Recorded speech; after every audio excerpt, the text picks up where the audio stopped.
Welcome viewers.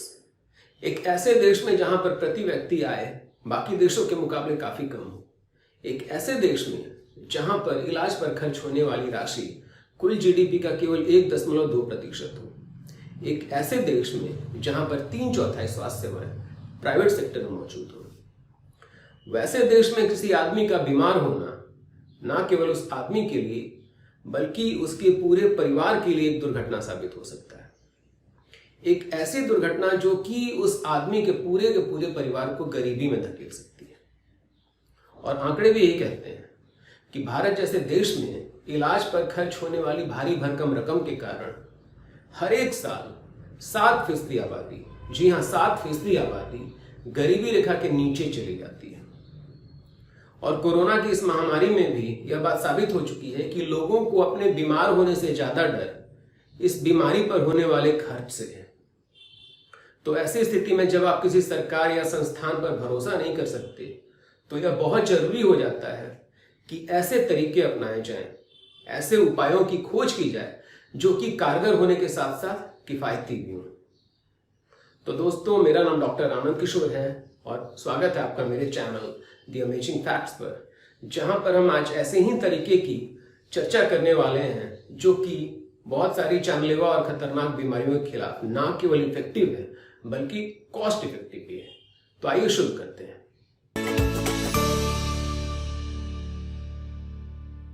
तो ये तरीका है प्रॉपर हैंड वॉशिंग, यानी कि अपने हाथों को अच्छी तरीके से धोना। तो इस वीडियो में मैं आपको हैंड वॉशिंग से ही जुड़े हुए कुछ इंपॉर्टेंट पॉइंट्स बताऊंगा जिन्हें जानना आपके लिए बेहद जरूरी है। लेकिन उससे पहले मैं आपको ये भी बताऊंगा कि यह छोटी सी पहल आपके, हमारे और पूरे विश्व के स्वास्थ्य को किस तरह प्रभावित कर सकती है। तो आइए कुछ आंकड़ों पर गौर करते हैं। पहला और सबसे चौंकाने वाला आंकड़ा ये है कि अच्छे से हाथ ना धोने से जुड़ी दो बीमारियां, डायरिया और निमोनिया, से मारे जाने वाले बच्चों की संख्या विश्व में हर एक साल लगभग 18 लाख है। सीडीसी यानी कि सेंटर फॉर डिजीज कंट्रोल ये कहती है कि यदि अच्छे से हाथ धोया जाए तो डायरिया से मारे जाने वाले बच्चों की संख्या में 30% और निमोनिया से मारे जाने वाले बच्चों की संख्या में 20% तक की कमी आ सकती है। अब दूसरा आंकड़ा है जो कि चौंकाने वाला कम और चिंताजनक ज्यादा है। यह समस्या है एंटीबायोटिक रेजिस्टेंस, एक ऐसी समस्या जिसे लेकर विश्व के सारे स्वास्थ्य संगठन काफी चिंतित हैं, क्योंकि बहुत संभव है कि यह समस्या आने वाले वर्षों में एक महामारी का रूप ले ले। एक अनुमान के अनुसार एंटीबायोटिक रेजिस्टेंस से वर्ष 2050 तक मारे जाने वाले मरीजों की संख्या हर एक साल 1 करोड़ तक हो सकती है। यह संख्या कितनी बड़ी है इस चीज का अनुमान आप बस इस चीज से लगा लो कि कोरोना से मारे गए मरीजों की संख्या अभी तक केवल 10 लाख है, यानी कि यह संख्या उस संख्या से 10 गुना बड़ी है। लेकिन WHO यानी कि वर्ल्ड हेल्थ ऑर्गेनाइजेशन कहती है कि यदि हम अपने हाथों को अच्छी तरह से धोएं तो इस समस्या को भी काफी हद तक काबू किया जा सकता है। क्योंकि जब आप अपने हाथों को अच्छी तरह से धोते हो तो आप कहीं ना कहीं बीमारियों को खुद से दूर रखते हो और साथ ही साथ एंटीबायोटिक के इरेशनल यूज से भी बचते हो। और तीसरा और सबसे आखिरी आंकड़ा जो मैं यहाँ पर जोड़ना चाहूंगा कि इस साल की सबसे बड़ी महामारी यानी कि कोरोना से बचने के लिए भी विश्व के लगभग सभी स्वास्थ्य संगठनों ने हैंड वॉशिंग को कुछ गिने चुने कारगर तरीकों में सबसे कारगर माना है। तो इन आंकड़ों के बाद अब सीधा बात करते हैं हैंड वॉशिंग से जुड़े कुछ इंपॉर्टेंट सवालों की। तो पहला सवाल है कि हमें अपने हाथों को धोने की जरूरत क्यों है। तो इसका उत्तर है कि पूरे दिन की गतिविधियों के दौरान, यानी पूरे दिन की एक्टिविटीज के दौरान आप बहुत सारी चीजों को छूते हो, बहुत सारी चीजों के संपर्क में आते हो। इस दौरान आपके हाथों में बहुत सारे केमिकल्स या माइक्रो ऑर्गेनिजम्स यानी कि सूक्ष्म जीव चिपक जाते हैं। अब यदि आपने बिना हाथों को धोए खाना खाया या किसी ऐसे व्यक्ति से मिले जिसे पहले से ही कोई बीमारी हो तो बहुत संभव है कि आप अपने हाथों में मौजूद माइक्रो ऑर्गेनिजम्स ना केवल खुद में बल्कि उस दूसरे आदमी में भी ट्रांसफर कर दोगे, जो उसके लिए और आपके लिए भी काफी घातक हो सकता है। इसलिए बहुत जरूरी है कि पूरे दिन की गतिविधियों के बाद या पूरे दिन की गतिविधियों के दौरान जब भी आपको मौका मिले आप अपने हाथों को साबुन और पानी से अच्छी तरह धोएं। अब दूसरा सवाल है जो बहुत सारे लोग बहुत बार मुझसे पूछते हैं कि हाथ धोने के लिए कैसे पानी का इस्तेमाल करना चाहिए, गर्म पानी का इस्तेमाल करना चाहिए, ठंडे पानी का इस्तेमाल करना चाहिए।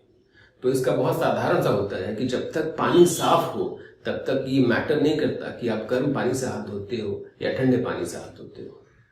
और अब तीसरा सवाल कि क्या आपके सोप का एंटीबैक्टीरियल होना जरूरी है। जैसा कि बहुत सारी साबुन की कंपनियां दावा करती हैं कि उनके सोप में एंटीबैक्टीरियल सब्सटेंस मौजूद हैं जो कि 99.99% ऑफ द बैक्टीरिया को किल कर देते हैं, यानी कि मार देते हैं। तो मैं आपको बता दूं कि ये दावे उतने ही भ्रामक हैं जितना कि किसी का ये ना जानना कि पूरे दिन की गतिविधियों के दौरान आपके हाथों पे केवल बैक्टीरिया नहीं चिपकते, बल्कि वायरस, फंजाई और प्रोटोजोआ जो कि कुछ अन्य तरह के सूक्ष्म जीवन यानी कि माइक्रो ऑर्गेनिजम्स हैं, वे भी चिपकते हैं। और बहुत लोगों को अब तक ये जानकारी हो गई होगी कि कोरोना की ये इतनी बड़ी महामारी किसी बैक्टीरिया के कारण नहीं बल्कि एक वायरस के कारण हुई है। और एंटीबैक्टीरियल सोप के इस्तेमाल का एक और बहुत बड़ा घाटा ये भी है कि जब आप किसी एंटीबैक्टीरियल सोप का इस्तेमाल करते हो तो आप बैक्टीरिया को बार बार किसी पर्टिकुलर एंटीबायोटिक से एक्सपोज कर रहे हो, जो कि एंटीबायोटिक रेजिस्टेंस का एक बहुत बड़ा कारण बन सकता है। तो आपको ध्यान रखना है कि एंटीबैक्टीरियल सोप के इस्तेमाल की जरूरत नहीं है कोई भी साबुन, क्योंकि आपका उद्देश्य जो है वो बैक्टीरिया को मारना नहीं है, बस आपके हाथों को धोना है, जो कि कोई भी एक साधारण सा साबुन बड़ी आसानी से कर सकता है। और चौथा और काफी महत्वपूर्ण सवाल है कि हमें अपने हाथों को कितनी देर तक धोना चाहिए, क्योंकि बहुत सारी साबुन की कंपनियां ऐसा दावा करती हैं कि आप हमारे साबुन का इस्तेमाल करो और ये आपके हाथों में मौजूद जर्म्स को 5 सेकंड में ही रिमूव कर देगा।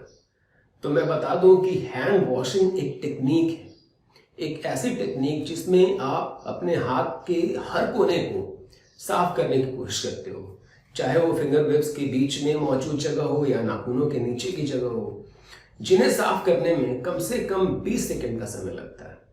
और ये बहुत बड़ा कारण है कि सारी स्वास्थ्य एजेंसियां हमेशा ये कहती हैं कि आपको अपने हाथों को कम से कम 20 सेकंड्स तक स्क्रब करना है, यानी कि हर उस जगह को अच्छे से धोना है जहां पर जर्म्स मौजूद हो सकते हैं। और अब पांचवा सवाल कि यदि कोई ऐसी जगह जहां पर पानी की सुविधा हो लेकिन साबुन मौजूद ना हो, तब हमें क्या करना चाहिए। तो आपको ये ध्यान रखना है कि आपको हमेशा अपने हाथों को धोना है।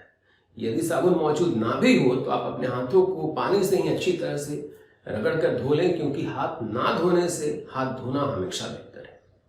और छठा और सबसे आखिरी सवाल कि ऐसी जगहों पर जहां पर पानी और साबुन दोनों की ही सुविधा मौजूद ना हो, तब हमें क्या करना चाहिए। तो बेहतर है कि आप ऐसी जगहों पर अल्कोहल बेस्ड सैनिटाइजर का इस्तेमाल करो जिसमें कम से कम 60% अल्कोहल मौजूद हो। लेकिन मैं आपको एक बात और बता देना चाहता हूं कि इवन अल्कोहल बेस्ड सैनिटाइजर्स भी डायरिया करने वाले कुछ वायरस और बैक्टीरिया को नहीं मार पाते। इसलिए बहुत जरूरी है कि आप अपने हाथों को हमेशा साबुन और पानी से ही धोने की चेष्टा करो, कोशिश करो। तो ये प्रॉपर हैंड वॉशिंग से जुड़े 6 वो सवाल थे जो मेरे अनुसार आपके लिए जानने काफी जरूरी थे। मैं उम्मीद करता हूं कि इस वीडियो से मिली जानकारी से आप खुद को और अपने परिवार को बहुत सारी बीमारियों से बचाने में सफल रहोगे। ये वीडियो आपको यदि पसंद आई हो तो इसे ज्यादा से ज्यादा लोगों के साथ शेयर करें, इस वीडियो को एक लाइक दें, और यदि आपने हमारे चैनल को अभी तक सब्सक्राइब नहीं किया है तो इसे जरूर सब्सक्राइब करें। इस वीडियो को अंत तक देखने के लिए आप लोगों का बहुत बहुत धन्यवाद। Thanks for watching.